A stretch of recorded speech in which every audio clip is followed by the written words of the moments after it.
Welcome to Tuần-san News at 6. My name is Nu Tran. In today's news, Obama plans to increase refugee intake to the US by 30%. A 6.0 magnitude earthquake hits Colombia. And North Korea has sourced enough weapon-grade material to create 20 nuclear bombs by the end of the year. In today's top news, the Obama administration plans to increase refugee intake by 30% next year, with a new target to admit 110,000 refugees to the US in 2017.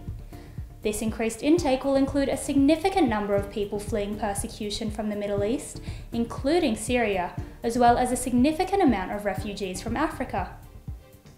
President Barack Obama is expected to make this announcement at the United Nations General Assembly meeting next week. Meanwhile, 1 year after winning Myanmar's election, Nobel Peace Prize recipient, activist, and now leader of Myanmar, Aung San Suu Kyi, will meet President Barack Obama tomorrow to discuss improving relations between the two nations. The White House have said Obama is expected to consult with Suu Kyi on further easing US sanctions to help promote democratic transition and greater economic growth to the Southeast Asian nation of Myanmar, formerly known as Burma. In other world news, a strong 6.0 magnitude earthquake shook South America's Colombia last night, just 130 kilometers northwest of Colombia's second largest city. Fortunately, no casualties have been reported. The quake comes only 1 year after Colombia's capital, Bogota, was hit by a 6.6 magnitude earthquake, causing mass evacuations from the city.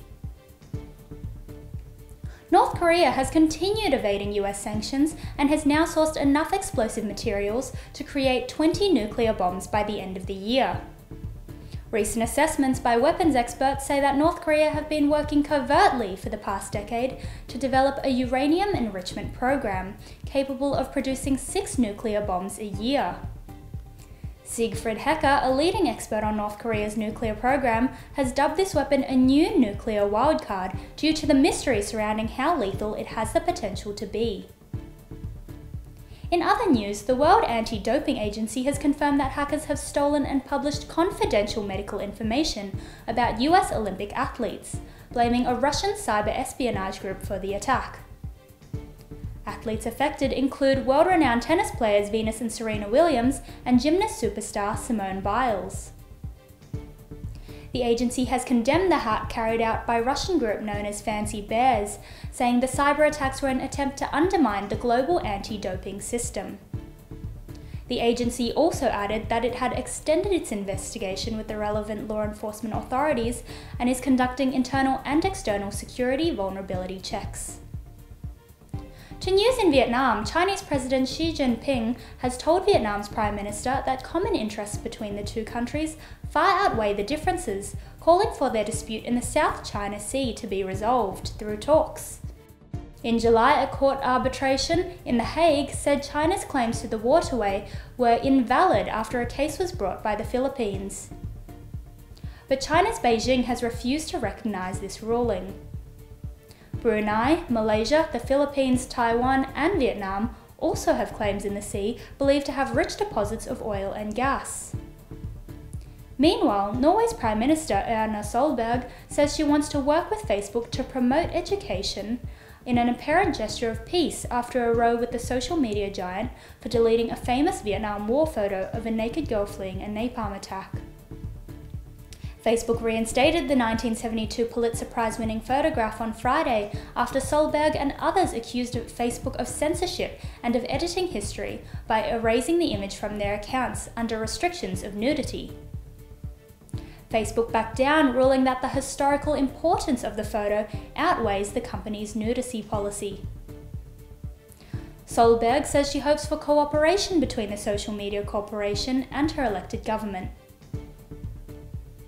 Back in Australia, the federal government is reviving long-stalled plans to extend anti-money laundering and counter-terrorist finance laws to capture lawyers, accountants, real estate agents, and jewellers.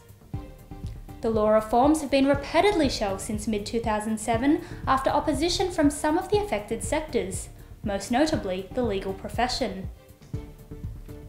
In a statement, Justice Minister Michael Keenan said the first step in this process will be the release of industry consultation papers by the Attorney General's Department, which is expected to happen before the end of the year. Labor leader Bill Shorten has signalled that the opposition will block the coalition's plan to hold a national vote on marriage equality, believing the public debate on the highly contested issue could lead homosexual young people to suicide.